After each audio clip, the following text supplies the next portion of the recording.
तुम्ही जेव्हा कोरडे होऊन जाता तेव्हा ओलावा आवश्यक असतो,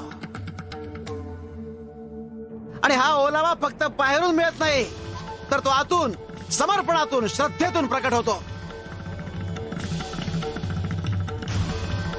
अरे कोरडा टक्क झालायस तू.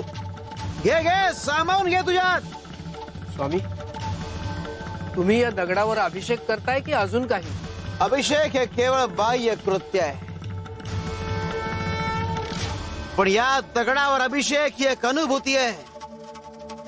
ओलाव्याशिवाय परमात्मा हृदयात राहू शकत नाही. पण स्वामी, गोपाळ बुवा, स्वामींच्या कृतीमध्ये व्यत्यय आणायचा नसतो. स्वामींच्या प्रत्येक कृतीमध्ये एक दैवी संकेत असतो. स्वामींचं प्रत्येक पाऊल, प्रत्येक कृती, प्रत्येक शब्द ही एक लहानशी लीलाच असते, ज्यातून भक्तांना एक मोठा आत्मिक संदेश मिळतो. आपण फक्त योग्य वेळेची वाट पाहायची. आपल्याला उत्तर मिळतंच, पण ते योग्य वेळी.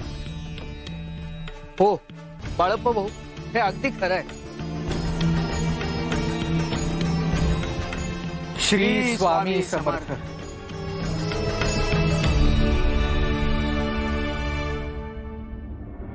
गोविंदाचं कुटुंब दिवाळी निमित्त दर्शनाला यायला हवं होतं. अजून कसं काय आलं नाही?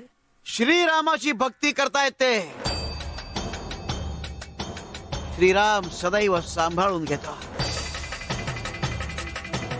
फक्त ज्याप्रमाणे दशरथाला पुत्र वियोगाचं दुःख झालं, तसं दुःख गोविंदच्या वाट्याला येऊ नये.